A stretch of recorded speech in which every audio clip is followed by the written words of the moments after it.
Alguém avisa hoje muito feliz de receber aqui o Daniel Passaglia, estilista, militante dos direitos humanos e ativista do movimento LGBT. Atualmente é diretor de políticas setoriais da Secretaria de Direitos Humanos de São Leopoldo. Daniel, primeiro, obrigado por estar aqui, muito bem-vindo. O Daniel trabalha com direitos humanos, uma coisa que hoje as pessoas costumam virar a cara para esse termo, que na verdade garante o direito de todas as pessoas, inclusive de vocês que estão assistindo, mesmo que achem que não. Então eu queria entender contigo o que tu acha, assim, nesse sentido. Qual a importância de a gente ter hoje, principalmente pessoas LGBT representando a gente dentro de espaços públicos? Eu acho que é de fundamental importância que a gente ocupe esses espaços, né? Que normalmente eles não são nossos. A gente vê muitas pessoas falando do nosso lugar para nós, mas nós normalmente não falamos para nós, né?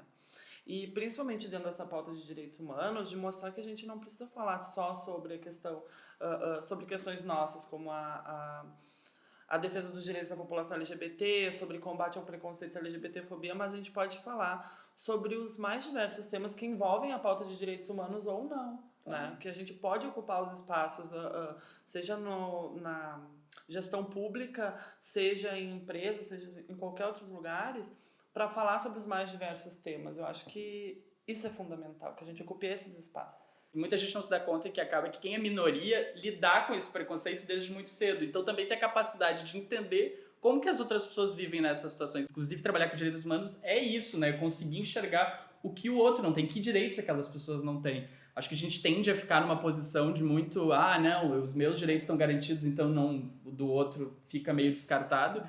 E é isso que as pessoas não percebem. Uma coisa que me chama a atenção acho que muitas pessoas da minha família, que bom que o João Willis saiu, e as pessoas não se dão conta que quando alguém diz que um deputado não pode ser LGBT, tá dizendo que eu não posso ser também. Ou seja, eu como gay, eu não posso assumir um cargo público. Tá dizendo várias coisas. Quando alguém não contrata numa empresa, quando alguém não te chama, e isso serve para todas as coisas, né? Tem mulheres que não são contratadas, tem LGBTs, tem pessoas negras que são descartadas de partes da sociedade por isso, né? Eu queria entender como aplicar isso também no dia a dia, né? Porque é isso, tu falou, a gente acaba voltando para a área LGBT, mas como que tu consegue enxergar isso no dia a dia, no teu trabalho, na tua vida?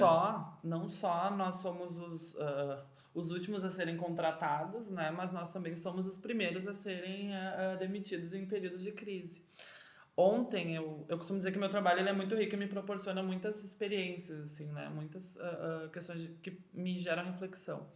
Ontem eu ouvi uma fala de uma menina angolana de 14 anos.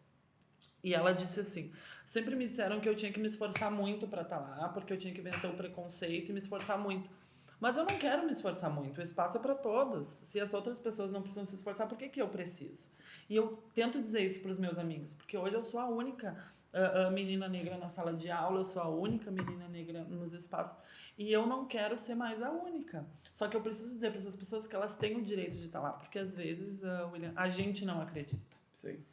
As pessoas dizem tanto pra gente que a gente não pode estar nesses espaços, que a gente não deve estar lá, que a gente acaba acreditando ou que a gente não tem competência, ou que a gente não é bom o suficiente para estar lá, ou que uma outra pessoa pode ser melhor que nós, e não. Às vezes a gente nem se sente à vontade nesses espaços, porque acho que tem essa outra questão. Às vezes tu consegue chegar num cargo público, tu consegue chegar numa empresa privada, e aí a gente tem que lutar contra a homofobia, contra o racismo, quando todas essas coisas de novo dentro desse lugar, porque isso vem em forma de piadinha, vem em forma... Então, garantir esses direitos... Então, quando a gente diz, não, tem que garantir o direito a isso dentro da empresa. Mas antes não tinha isso. Sim, não tinha isso e não tinham pessoas LGBTs, não tinham pessoas negras dentro da empresa. É por isso que a gente precisa garantir esse tipo de direito, né? É exatamente isso, assim. E quando tu consegue entrar, tu precisa te provar muito, né? Em diversos casos, assim, como, por exemplo... a questão da tua competência, tu nunca pode se atrasar, tu nunca pode falar mais alto, tu nunca pode ficar brabo com uma situação que te desrespeite. Tu sempre... As pessoas cobram de pessoas que são das minorias, porque eu, dentro da minha bolha, nós somos maioria, né? Elas cobram da gente uma certa empatia coletiva, um respeito, que elas não cobram de pessoas héteros, por exemplo, sobretudo dos homens, né? Então, a gente sempre tem que estar exercitando o nosso autocontrole, porque basta um momento que a gente perdeu o controle, que para os outros é normal, porque todo mundo está acostumado a dizer, eu tenho um chefe, só que não dá. né? Mas se esse chefe for gay, ele for ou for negro ou for uma mulher, eles já vão atribuir a uma série de outros adjetivos que eles não atribuiriam normalmente a essas outras pessoas. Então a gente precisa estar sempre exercitando a nossa paciência, o nosso autocontrole, né? E não se permitir falhar. Isso é muito complicado. Coloca pra gente uma cobrança muito grande, né? Mas é exatamente dessa forma. Nós somos os últimos a serem contratados, os primeiros a serem tirados em momentos de crise, e nós precisamos a todo momento estar nos controlando para não perder o controle, seja ele assim mínimo. Assim. E a gente está aqui falando ainda, né? Somos gays brancas de classe média com certos acessos privilégios que as pessoas não têm, né? Então eu acho que tem uma outra parte, eu fico imaginando como que é o teu trabalho nesse sentido, quando a gente fala de direitos, para algumas pessoas isso parece distante, que é a questão de, tipo, algumas das pessoas com quem provavelmente tu trabalha ou já trabalhou não tem direito à saúde básica, não tem direito à educação básica, então é outro patamar. Então essas pessoas LGBTs ou negras ou mulheres que vivem nessas situações vivem uma segunda questão que é essa, né? Tipo, já vive num mundo onde todo mundo vive essa questão, mas elas ainda são LGBTs dentro desse mundo, né?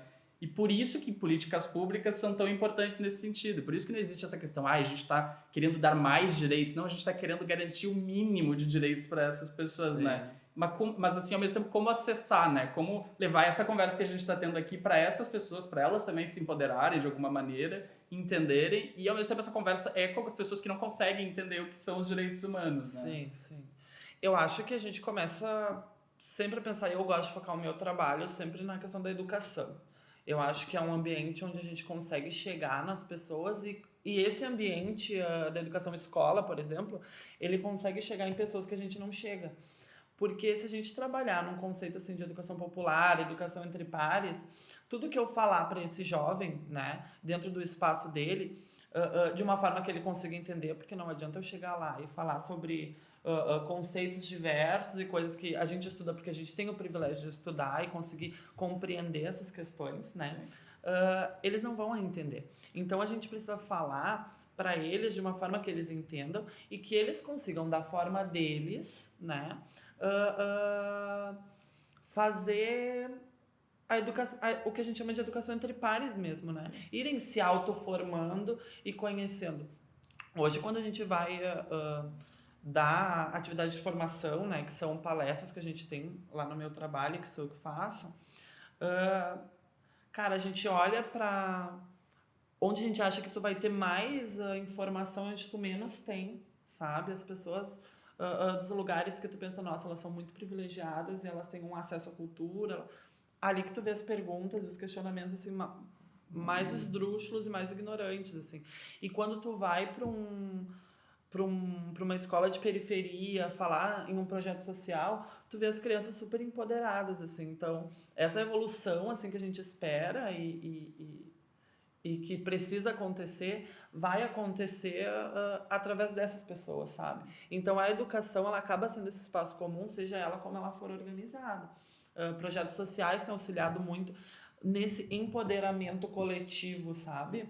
De tu poder falar sobre que questões de preconceito LGBT-fóbico não estão dissociadas de questões de racismo ou de questões de renda, sabe? Ou de questões de gênero mesmo.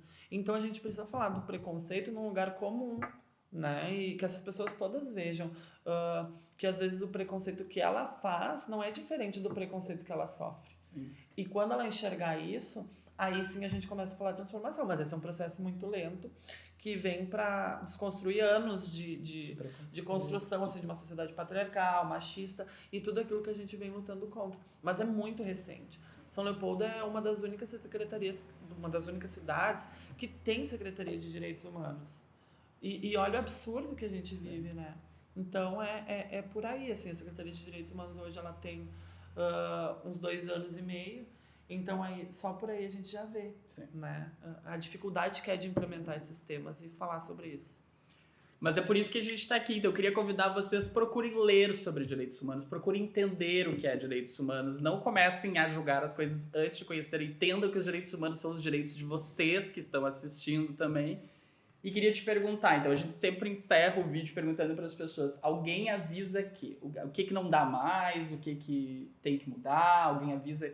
que chega da LGBTfobia? Alguém avisa que vai ter Secretaria de Direitos Humanos em todas as prefeituras? Alguém avisa que esse cenário que a gente está vivendo é só uma fase e vai passar. Mas só vai passar se a gente se organizar, se a gente se unir e se a gente pensar que esse ano é um ano muito importante para promover qualquer tipo de transformação social. Só que a gente não pode esquecer disso e a gente não pode de verdade soltar a mão de ninguém. Muito obrigada.